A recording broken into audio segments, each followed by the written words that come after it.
This was where Franklin knew he had to be.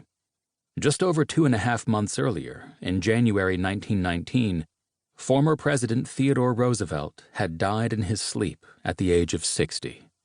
For Franklin and Eleanor Roosevelt, it had been not just the loss of a revered American president, but of a close family tie. Teddy was Franklin's 5th cousin and Eleanor's uncle.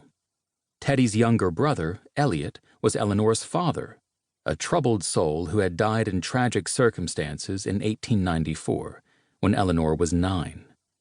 Her Uncle Ted had been an affectionate, if inconstant, presence in her life ever since. He had often welcomed her into his home, including on more than one occasion when his home had been the White House. On the day she'd married Franklin, her 5th cousin once removed, it had been Teddy who'd given her away. For Franklin, Teddy's death held even greater significance. He too shared Teddy's blood, though less of it than did his wife. As 5th cousins, Teddy and Franklin's nearest shared ancestor had been dead for 180 years. In his boyhood, spent in the baronial splendor at Springwood, his family's home in the Hudson Valley, Franklin had known Teddy as only one in a cluster of illustrious Roosevelt cousins. The two branches of the family did not even share political allegiance. Like his father before him, Franklin was a Democrat, while Teddy had been the most prominent Republican of the age. Nonetheless, for much of Franklin's life, few figures had loomed larger than Teddy. Franklin had been schooled along with other sons of privilege at Groton, the Episcopal boarding school in Massachusetts, and at Harvard College. In those places, he'd learned the words that men of his class used when they wanted to explain an interest in the grubby business of politics: service, obligation, duty. But in the career of his famous cousin, Franklin had seen the promise of something more alluring. Teddy, who had ascended to the presidency when Franklin was a Harvard sophomore, was more than a public servant.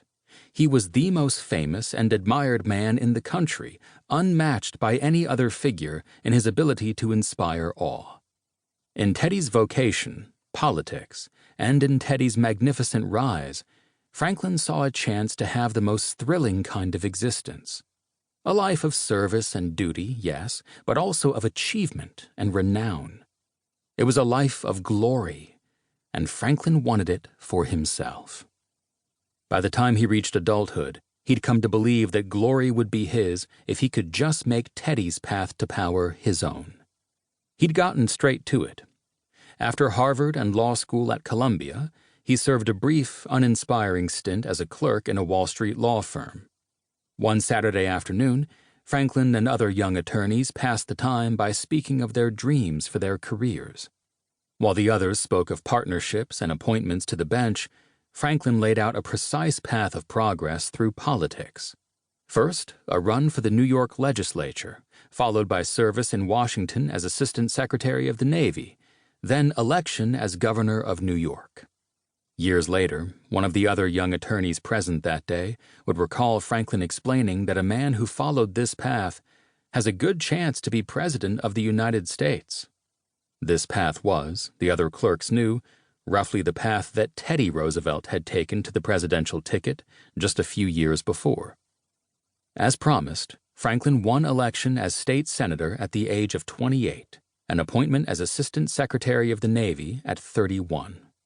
Along the way, he carefully molded himself in his cousin's image, a democratic Teddy Roosevelt for the next generation who was known to exclaim "bully" on occasion, and dropped the well-placed reference to Cousin Theodore in casual conversation.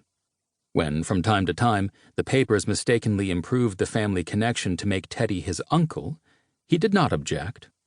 All the while, he watched with hungry wonder as Teddy's reputation had grown ever greater.